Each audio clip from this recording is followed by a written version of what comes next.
Whatever, nigga. All right. Back again with another episode of FUTV. I'm your host, Sean the Villain, aka Big Mac. Got an interesting guest as usual. Now introduce yourself. Name's Willie Herford. Willie what? Herford. Herford, yeah. That's what's happening. So, let the people know where you're from. Originally, I'm from Grand Rapids, Michigan, but raised up here in Milwaukee most of my life. When you get here? Came here back and forth since '66, but I've been permanently up here since about '82. 82. When you got here in 1966, what was the city like? Oh, it was velvet then, because Walnut was the Limelight district, all the way from First and Walnut down to 35th. That's where all the black clubs was, and everything. Before they transferred it to 3rd Street and then burned that down. Right. So when you got here, where did you land? Hillside. Well, really Loudon. Loudon Park? Yeah, Loudon Park. Then moved down to Hillside. What was the city like back then, as far as the club scene and whatnot? Club scene was straight. Because mom frequented the club a lot. And back then you had a lot of unity in the neighborhood. Everybody watching everybody else's kids. Right. You know what I'm saying? You be out there playing. Wasn't no guns, none of that. It takes a village, eh? Yeah. Only time you see a gun, I came in here, they had 2 organizations. 1-9 Deacon and Black Peace Stone. That was it. What was that like? It was all right, because the only time you see them fight was in school. And once a month, they'll meet up at Garfield Park, which is now called Carver Park. And they'll throw down up there. And, I mean, you might have 1 or 2 with a 22 Saturday night special. Yeah. And they wasn't shooting nobody, they shoot in the air. Make the fight over with. Yeah. So 66, but really came and solidified it, and we just say 80, 82?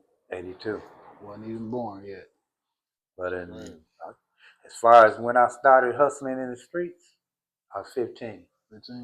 15 when I first started hustling in the streets up here. Hustling drugs or just ripping and running, shaking and moving? Just ripping and running. Well, started out, I was doing burglaries, but I was doing them out at Sherwood and Whitefish Bay. I was going where the money was. Right. Wasn't no money in the hood. So you would trap all the way up them ways. Trap all the way up them ways, load up the garbage can, because they garbage cans clean. Pull all that shit back down to the north side. That's what's happening. Because, they say quote unquote black on black crime. No, man, it's crime period. It ain't crime period. But what happened was, then I started integrating with a couple of these brothers up here in Wisconsin. Yeah. They was doing the hustle wrong, so I told them how to do it the right way. Then they go behind my back and try it. On their get own. Popped. Next thing you know, police kicking in my door. Fucking terrible. How did you get into that lifestyle? Well, when I came here, I was square. I ain't gonna lie, I was an A&B student and everything. But they schools up here, now in Michigan, the black teachers down there, they dedicated to teaching. Right. Up here, when I went to these schools up here, they want to sit in there and play the dozens. All about the paycheck. Yeah, I told them, I like, shit, I can learn this shit in the street. Fuck, I'm coming here to learn that for. What's one of the craziest things you encountered while battling in the streets? In the streets, probably the police. Because back then, Harold Breyer was police chief. And so everybody was a nigga. Right. But the only thing I can say this about him, he didn't flood his county jails with bodies. Right. If you say you got a case, as long as it ain't a violent case, you go right down there, they fingerprint you, mug you, take you in front of a captain. He got a desk set up with a bunch of files on it. Ask you what you in there for. We read your file, give you a court day, a PR bond until you get the hell out of the cell. Get on gone. Yeah. Dirt. Much simpler time. Much simpler. They pick you up and you back on the street in less than an hour. Yeah. What kind of what was the nightlife like back then though? You know what I mean? What was a typical Saturday night? Typical Saturday night for me started when I was in my about 24. That's when I started messing with John Brown, Brandy, and all of them. So I got into the. Where they was from Milwaukee, and I got into. Well, I call myself a hustler. I had 3 hoes.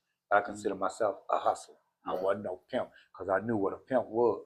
Right. I put a nigga in the hospital for 2 weeks for calling me a pimp. What was that about? See, old man told me when I was 13. That's when the whole store was on North. And we used to go up there, me and my cousin and my guys now mess with the hoes. And we said, yeah, we're going to be a pimp. We're going to be a pimp. He was an old dude. He had to be about 60 something. He said, young man, he said, do you know what a pimp is? I said, yeah, get paid from hoes like us. He said, no. He said, a pimp is a bitch with hoes. And I like, what? He said, yeah, a pimp would turn a trick just as quick as the bitch will. After that, I was a hustler. So he took that whole little fantasy the brothers have about being pimps up out of there. What was that like? Because Milwaukee around the country is known for pimping. Well, I mean, you run across the right individual. You had a few hoes that really was hoes. Then you had a few hoes, they go get your money. Then they want to stop, they want to go in a bar, get drunk. Right. So she hoeing wrong. Yeah. And the 3 that I had, they were somewhat like that, so I just fired every last one of them. A lot of the brothers like, man, you don't fire no hoe. Yeah, I got cousins in Detroit. A bitch ain't living up to her potential. She ain't embarrassing her. She embarrassing you. Yeah. So she's a reflection of you. So exactly. I fired the bitch, started jumping bank accounts. Money was faster, less headache. So back then they ain't had none of that. None of that glass. Walk in that door, counter was about this high. Start from that door, you take about 3 quick steps and jump up on that counter. They go jump back automatically. When they jump back, you jump down. Don't move, take 2 steps back. They take 2 steps back. You know, be out the door, jump back over that counter, so have a nice day here. Much simpler times, good people. Much simpler. Much simpler. So what made you make that transition from, doing a little burglaries to, breaking the bitch? Every time you go to jail, you gotta elevate, you gotta change your MO. Because you keep that same MO, then folks go, no, your MO. And they run across it, they like, wait a minute, I know somebody who's doing this. Right. And they gonna go through them books, and they gonna show them victims. That was him. Right. So every time I go to jail, I switch my MO up. On to the next one, man. On to the next one. I listen to our person, talk about what they do and all that. That I listen what apply. I like, okay, I take that in. Yeah. What bullshit? Shoot it to the side. Right. What's the most you ever got on one of them capers? 7,600. One jump. What year was this? Because you might hear 7,600 and think that ain't shit, but that was in 84. 7,600. That was money. Right. Yeah. 1984. Did that. Also, that wasn't just it. He was way feeling too. Like, what's that? At 4 o'clock in the morning, everything closed. Police would shift between 4 and 4:30. Right. So at that time, we run up on, like say, a leather shop. Bust the glass out, run up in there, take the roll left, 4 minute car, pull off, hit the nearest expressway, go hit the next one, might be a gun shop. And gun shop was smooth till these non-hustling little brothers started stealing cars and running them up into the building. Right. That's what made it hot. So you was just all around, fucking around. Like, yeah. If it was money to be got, I was gonna get it. As long as I didn't have to hurt nobody. Because one thing you gotta understand, once violence comes into the hustle, police gonna be on it. Real tough. Right. So you say you from Hillside. Yeah, I know Grand Rapids, but yeah, but I was raised down. I lived in Hillside from my mom moved down there in 79. I started going down there around 80. My case down there at that time went in for 3 years. That was for jumping the bank. Right. That was your first stretch, real stretch? In the adult system. Yeah. What was that like for you walking into the unknown because you ain't never been in? Well, I ain't never really been scared of nothing all my life. So I was in the county jail and we had a couple of brothers from Walmart come down. Mm-hmm. They said, man, how old are you? I said, I'm 19. They said, you know what? You ain't like the rest of these cats. I said, what you mean? He said, they play with the police, all in the police face. Right. And the motherfuckers ain't my friend. Right. So why would I even want to say something? Man, the police, shit. Yeah. So they took me on the way and then they started telling me about the time. At that time, they said, yeah, you go up here, a motherfucker call you a punk, you better bust them in their shit because the next thing you know, they might try to fuck you. First time I walked in the door, they said, oh, punk ass motherfucker. Oh. Green light. Yeah. Who you talking to? Oh, you punk ass niggas, man. That cell warrior shit you win. When these bars break, holler at me. Right. When bars break, you try to walk past my cell, I step right up on him. Hey, tap on the show. You got something you want to say to me, you bitch made motherfucker? Do you got something you want to say to me in bars in between? Mm-hmm. Oh man, you go man, I'll just play. No, you play with your kids and you play with your bitch. Don't play with me. You call that copping the plea. Yeah. Copping the plea. In the joint, you got a lot of brothers. Some respect me, but a lot of them hate me. They hated me for one reason. No, I wouldn't come first. What do you mean by that? I came in to join a man. I was gonna leave a man. Last time they come in there, they got these guards working up in there, telling them, shut the fuck up, get in your cell. Hey, well, you ain't gonna touch me. And you ain't gotta touch you. He treat you like a bitch. Right. You know what I'm saying? Yeah, so, and like, hey, Herford, you can't do this. You can't. I said, man, I'm a grown ass man. I do what the fuck I want to do. Your job is to write me a ticket. My job is to violate your rules. I said, if I followed rules, I wouldn't be here, and I wouldn't. So basically, you know, they say you got inmates and you got convicts. Exactly. I was a convict, and a lot of people try to say inmates and cons. It's the same, but they're not. Right. Now, inmate is a fancy word for house nigga. You know what I'm saying? An inmate is the type to see you do something and run tell the police when they ain't got nothing to do with it.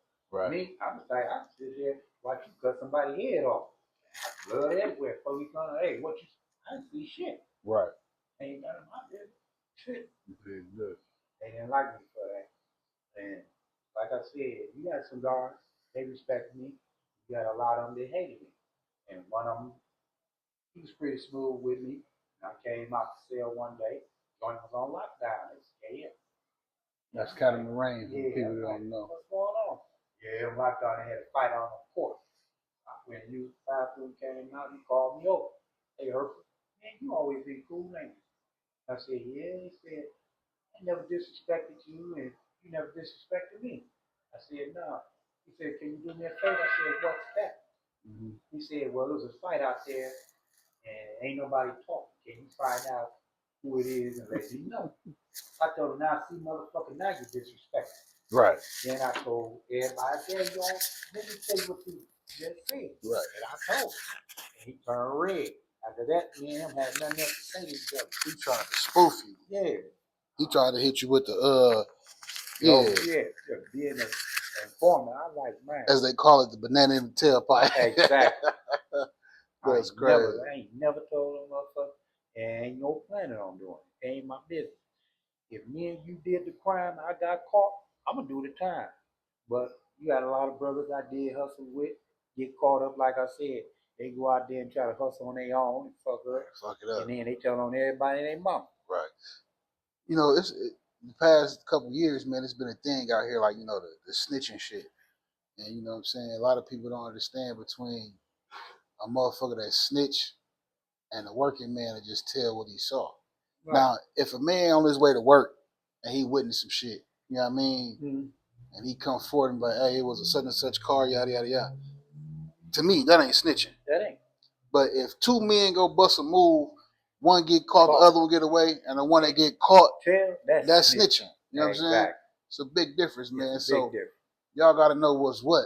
You know what I mean? If y'all in the game, play the game. You know what I mean? Hold your water. Exactly. Until that shit turn into mud. You can't take the heat, keep your ass out the kitchen. Exactly. Yeah, man, that's how that shit's supposed to go, man. You know what I mean? Right. And a lot of people don't understand that. You know, a lot of motherfuckers jumping in the game, bro, and they wasn't taught shit. You know what I'm saying? They look at it from the internet perspective, movies, but you know, this shit real life, man. You know what I mean? Yeah, it's like, man, and it kills me because when I was in KM on one of my bits, and it was a fight in the bathroom between a white boy and a black brother. Mm-hmm. They caught him. White boy didn't tell nothing. Brother didn't tell nothing. Right. But you had these two other brothers. One was a lawyer, one was a gangster. They hanging in a guard booth. Oh yeah, they woo woo woo, Oh wow. woo woo woo. I'm standing there, I'm listening. So I'm like, so what the fuck business was that of yours? Right. You up there telling the police for what? Nigga, you ain't getting no brownie point. You ain't getting no time cut off your None of that shit. no, none of that. So what's the point in telling? And then I would check some police, and then you had the motherfuckers come up to me, tell me, "Oh man, Herford man, these dudes long, dude, cool. How is Now it? how the fuck is this motherfucker cool? Let me tell you how cool this motherfucker is. Mm-hmm. If them motherfucking captain tell him to run up in there and break your motherfucking neck, he gonna run up in there and try to break your neck because that's his paycheck to pay his house note, feed his kids, and whatever it takes. Exactly. I said, you think he gonna tell that captain, oh man, come on, man, I ain't gonna do that, dude, cool. No, he gonna run up in there and try to break your motherfucking neck. That ain't nothing cool about the police, dude. Come on, y'all got like twisted. Yeah, man. They got time twisted. They think the police they friends. Yeah, you got niggas that try to mac on a guard. Like, boy, get your ass behind the red line. And then they get mad at you because you won't bow down to the police. Right. I mean, I had a lot of me tell motherfuckers, because I know my administrative rights. Mm-hmm. And I be trying to tell these young brothers, man, be like, this they house, they do what they want to do. I said, no, they can do what you let them do. Exactly. I said, let me ask you this. So you said they can do what they want to do. He said, yeah. I said, okay, let me put this in a simple term where me and you both go understand. So let's say that police come in your cell, open up that cell door and tell you drop your drawers and grab your ankle and run up in you. He could do it? Hell no. Why? They're gonna be fighting. Exactly. Because you ain't gonna let him do it. So don't tell me they can do what they want to do. Exactly. So this was, what year was this when you did the 3-year bid? From 80 to 83. 80 to 83. And I went back in 84. From 84 to 88. And then I went back in 90 to 91. Went back in 93 to 2011. And I went back in 2004 to 2007. So you said from 93 to 2011. That's the what was that stretch about? From 93 to 2004. Oh, 2004. Wait a minute, what's this? Yeah, 2004. 11 years. Yeah. That was for a robbery. Bank robbery or just corner store robbery. I didn't do a robbery, but my name. What had happened was I had a brother-in-law. Mm-hmm. He got caught doing something out in Whitefish Bay. So he told them about armed robbery, which he participated, but I didn't. Right. So I couldn't prove my innocence, and so I took an alpha plea. What's an alpha plea? I saying that you can't prove where you was at the time it happened, but you ain't saying you did it. You did it, right. So